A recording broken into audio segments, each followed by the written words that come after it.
Today is Earth Day, Wednesday, April 22nd, and today's video is going to be all about Earth Day and how it started and what we can do as just regular young adults to help stop global warming and save the environment. Earth Day started 39 years ago, and April 22nd is the anniversary of the birth of the modern environmental movement, which started in 1970. The founder of Earth Day was a senator from Wisconsin who proposed the first nationwide environmental protests to shake up political establishment and force the issue to national agendas. It was a gamble, he recalls, but it worked. On the very first Earth Day, 20 million Americans took to the streets, parks, and auditoriums to demonstrate a healthy and sustainable environment. Dennis Hayes, the national coordinator, and his youthful staff organized massive coast-to-coast rallies. Thousands of colleges and universities organized protests against the decline of the environment. Groups fighting against oil spills, polluting factories and power plants, raw sewage, toxic dumps, pesticides, freeways, loss of wilderness, and the extinction of wildlife realized they shared common values. 20 years later, a group of environmental leaders asked Dennis Hayes to organize another big campaign. This time, Earth Day went global, mobilizing 200 million people in 141 countries, lifting the status of environmental issues to the top of the world stage. Earth Day 1990 gave a huge boost to recycling efforts worldwide and helped to pave the way for the 1992 United Nations Earth Summit in Rio de Janeiro. As Earth Day approaches its 40th year, the question arises that what can we, as young Americans living in the world today, do to help stop global warming and protect the environment as a whole? We'll start with light bulbs. You take one of those regular light bulbs that we've been using for our entire lives and take that out and put in one of those weird-looking squiggly energy-efficient light bulbs, and you save so much carbon. A regular light bulb uses 40 watts of electricity, but one of those squiggly light bulbs uses 7 and produces a cleaner light, and it's better for the environment.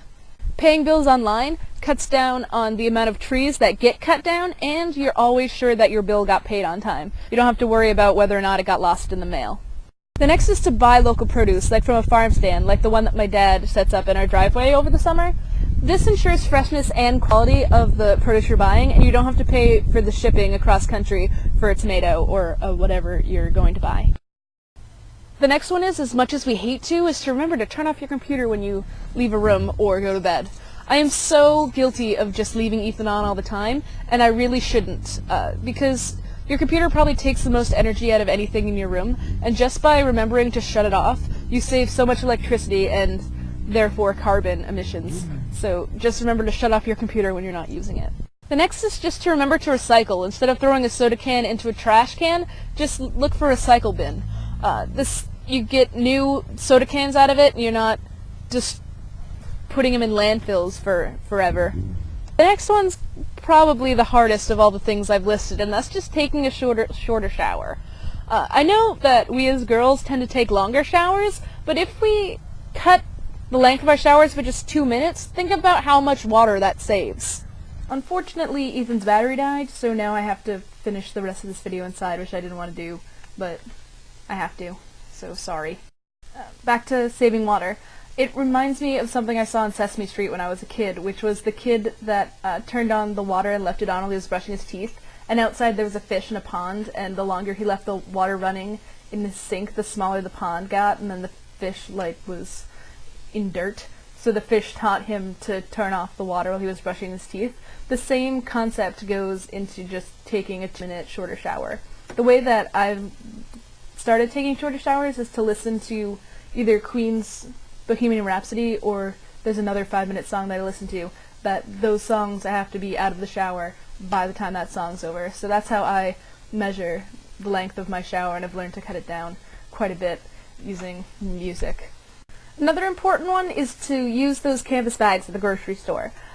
Now I work at a grocery store, and I know how annoying these canvas bags are, but they're, in reality, so much easier to pack and to carry, and we go through so many plastic bags just ripping them while we're trying to bag stuff, or you put a loaf of bread in it, lift it up, and it just breaks. So those canvas bags really do save a lot, especially in plastic bags, when those plastic bags can just end up floating around outside somewhere.